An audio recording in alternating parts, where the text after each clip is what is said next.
بسم الله. الحمد لله الذي أنزل على عبده الكتاب ولم يجعل له عوجا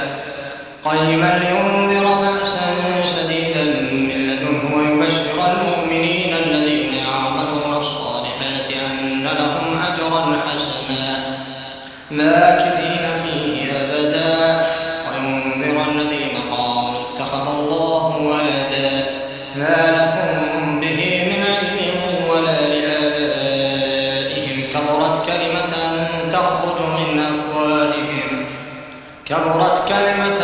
تخرج من أفواههم إن يقولون إلا كذبا فلعلك باخع نفسك على آثارهم إن لم يؤمنوا بهذا الحديث أسفا إنا جعلنا ما على الأرض زينة لها لنبلوهم أيهم أحسن عملا وإنا لجاعلون ما عليها صعيدا جرزا أم حسبت أن أصحاب الكهف والرقيم كانوا من آياتنا عجبا إذ أوى الفتية إلى الكهف فقالوا ربنا آتنا من لدنك رحمة وهيئ لنا من أمرنا رشدا فضربنا على آذانهم في الكهف سنين عددا ثم بعثناهم لنعلم أي الحزبين أحصى لما لبثوا أمدا نحن نقص عليك نبأهم بالحق إنهم فتية آمنوا بربهم وزدناهم هدى وربطنا على قلوبهم إذ قاموا فقالوا ربنا رب السماوات والأرض لن ندعو من دونه إلها لقد قلنا إذا شططا هؤلاء قوم اتخذوا من دونه آلهة لولا يأتون عليهم بسلطان بين فمن أظلم ممن افترى على الله كذبا وإذا اعتزلتموهم ما يعبدون إلا الله فأووا إلى الكهف ينشر لكم ربكم من رحمته ويهيئ لكم من أمركم مرفقا وترى الشمس إذا طلعت تزاور عن كهفهم ذات اليمين وإذا غربت تقرضهم ذات الشمال وهم في فجوة منه ذلك من آيات الله من يهد الله فهو المهتد ومن يضلل فلن تجد له وليا مرشدا وتحسبهم أيقاظا وهم رقود ونقلبهم ذات اليمين وذات الشمال وكلبهم باسط ذراعيه بالوصيد لو اطلعت عليهم لوليت منهم فرارا ولملئت منهم رعبا وكذلك بعثناهم ليتساءلوا بينهم قال قائل منهم كم لبثتم قالوا لبثنا يوما أو بعض يوم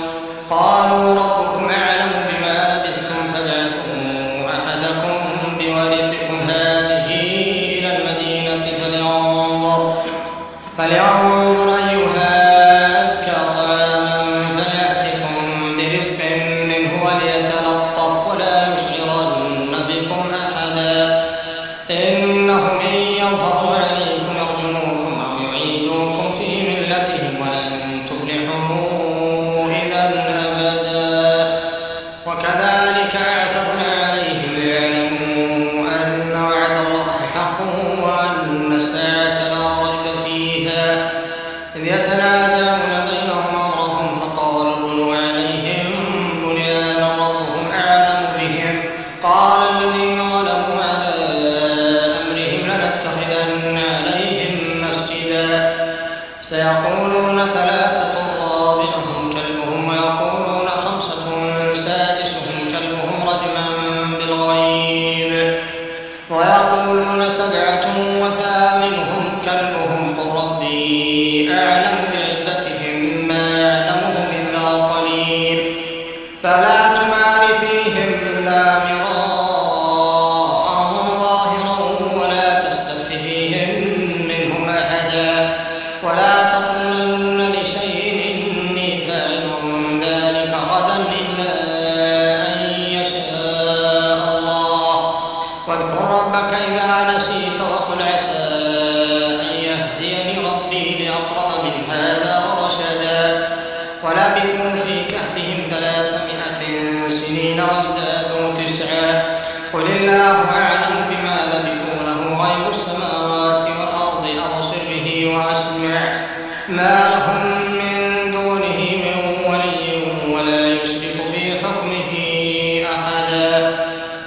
واتل ما أوحي إليك من كتاب ربك لا مبدل لكلماته ولن تجد من دونه ملتحدا واصبر نفسك مع الذين يدعون ربهم بالغداة والعشي يريدون وجهه ولا تعد عيناك عنهم تريد زينة الحياة الدنيا ولا تطع من أغفلنا قلبه عن ذكرنا واتبع هواه وكان أمره فرطا وقل الحق من ربكم فمن شاء فليؤمن ومن شاء فليكفر إنا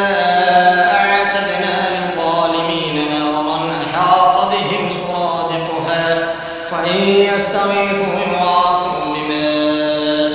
كالمهل يشوي الوجوه بئس الشراب وساءت مرتفقا إن الذين آمنوا وعملوا الصالحات إنا لا نضيع أجر من أحسن عملا أولئك لهم جنات عدن تجري من تحتهم الأنهار يحلون فيها من أساور من ذهب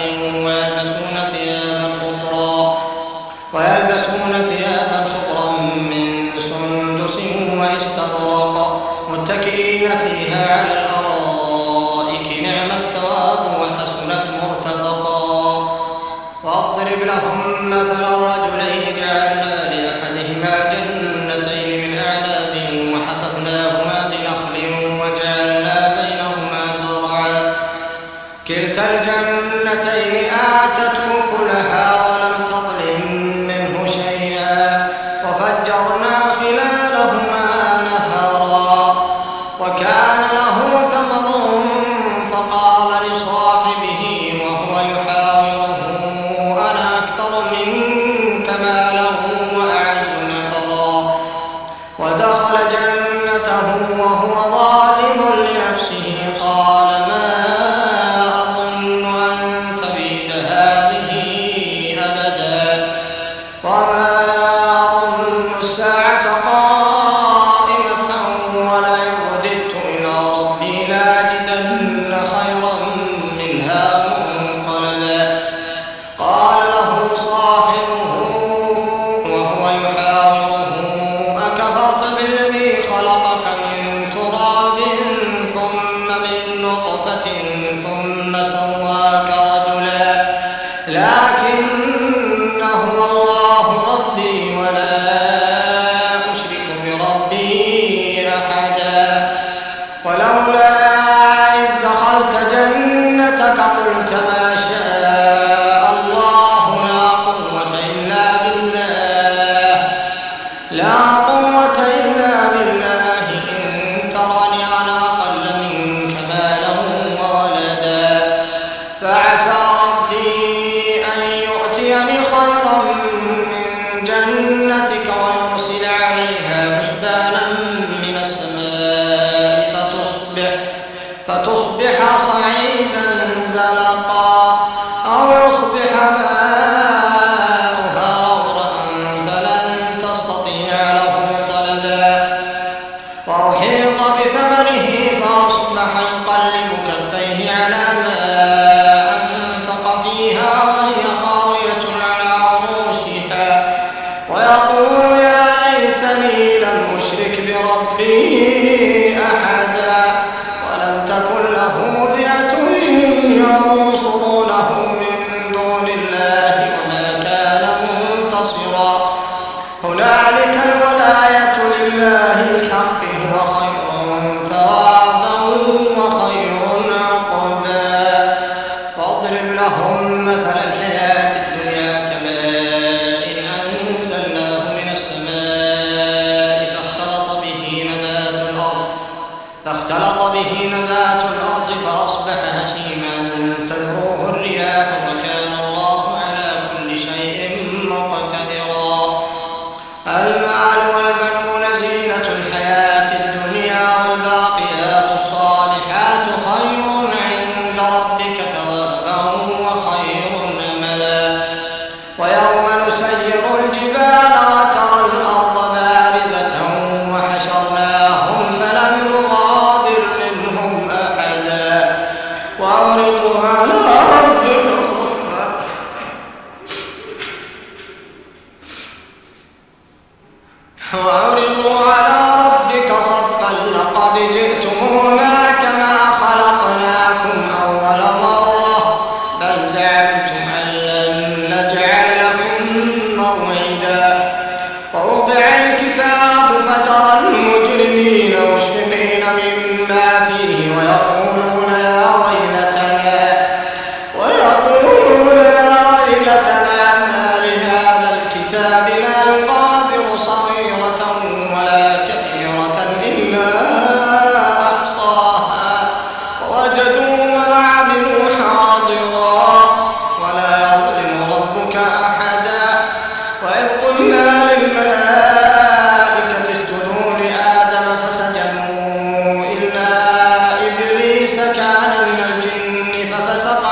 أنهم واقعوها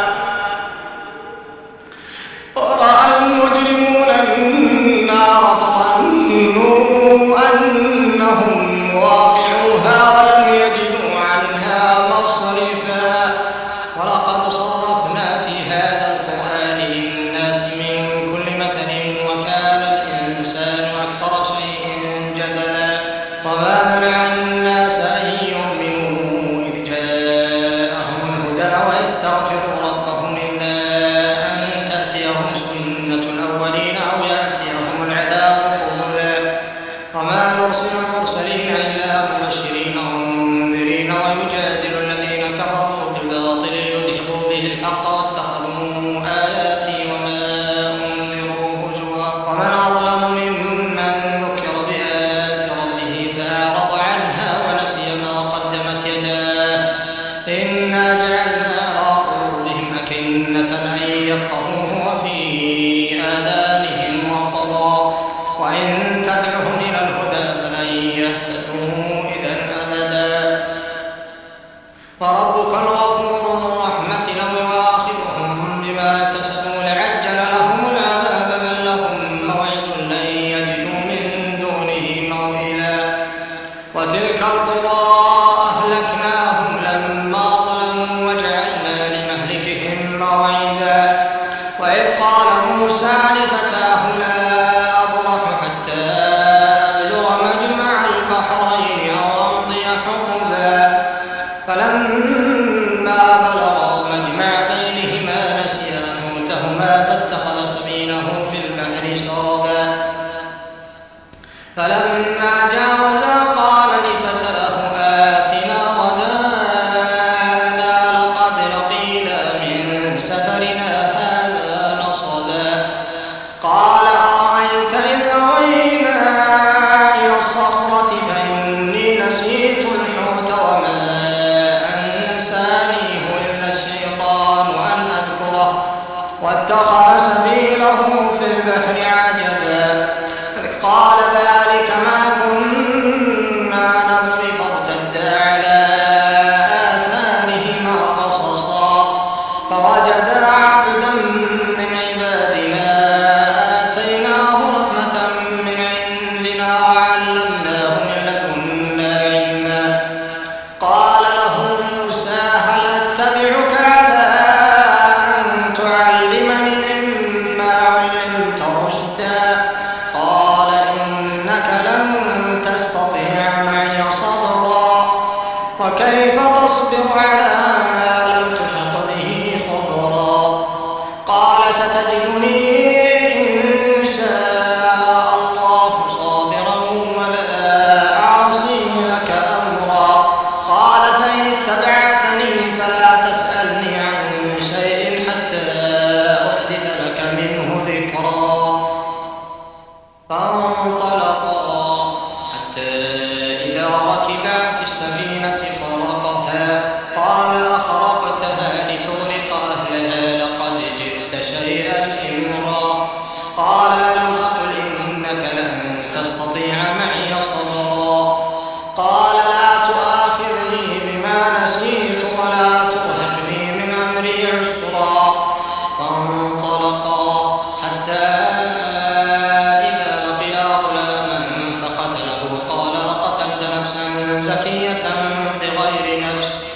بغير نفس لقد جئت شيئا نكرا قال ألم أقل لك إنك لن تستطيع معي صبرا قال إن سألتك عن شيء بعدها فلا تصاحبني قد بلغت من لدني عذرا فانطلقا حتى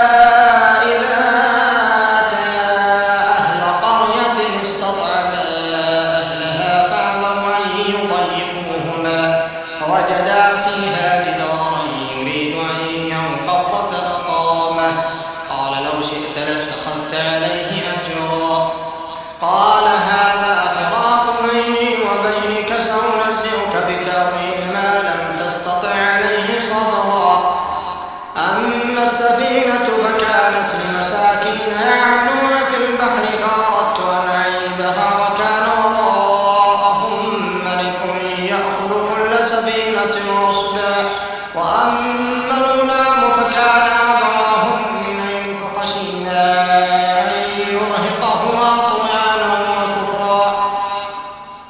وأما الغلام فكان أبواه مؤمنين فخشينا أن يرهقهما طغيانا وكفرا فأردنا أن يبدلهما ربهما خيرا منه زكاة وأقرب رحما. وأما الجدار فكان لغلامين يتيمين في المدينة وكان تحته كنز لهما وكان أبوهما صالحا فأراد ربك أن يبلغا أشدهما ويستخرجا كنزهما رحمة من ربك وما فعلته عن أمري ذلك تأويل ما لم تسطع عليه صبرا. ويسألونك عن ذي القرنين قل ساتلو عليكم منه ذكرا إنا مكنا له في الأرض وآتيناه من كل شيء سببا فأتبع سببا حتى إذا بلغ مغارب الشمس وجدها تغرب في عين حمئة ووجد عندها قوما قلنا يا ذا القرنين إما أن تعذب وإما أن تتخذ فيهم حسنا. قال أما من ظلم فسوف نعذبه ثم يرد إلى ربه فيعذبه عذابا نكرا. وأما من آمن وعمل صالحا فله جزاء الحسنى وسنقول له من أمرنا يسرا. ثم أتبع سببا حتى إذا بلغ مطلع الشمس وجدها تطلع على قوم لم نجعل لهم من دونها سترا كذلك وقد أحطنا بما لديه خبرا. ثم أتبع سببا حتى إذا بلغ بين السدين وجد من دونهما قوما لا يكادون يفقهون قولا قالوا يا ذا القرنين إن يأجوج ومأجوج مفسدون في الأرض فهل نجعل لك خرجا على أن تجعل بيننا وبينهم سدا. قال ما مكنني فيه ربي خير فأعينوني بقوة أجعل بينكم وبينهم ردما. آتوني زبر الحديد حتى إذا ساوى بين الصدفين قال انفخوا حتى إذا جعله نارا قال آتوني أفرغ عليه قطرا. فما استطاعوا أن يظهروه وما استطاعوا له نقبا. قال هذا رحمة من ربي فإذا جاء وعد ربي جعله دكاء وكان وعد ربي حقا. وتركنا بعضهم يومئذ يموج في بعض ونفخ في الصور فجمعناهم جمعا وعرضنا جهنم يومئذ للكافرين عرضا. الذين كانت أعينهم في غطاء عن ذكري وكانوا لا يستطيعون سمعا. أفحسب الذين كفروا أن يتخذوا عبادي من دوني أولياء إنا أعتدنا جهنم للكافرين نزلا. قل هل ننبئكم بالأخسرين أعمالا الذين ضل سعيهم في الحياة الدنيا وهم يحسبون أنهم يحسنون صنعا. أولئك الذين كفروا بآيات ربهم ولقائه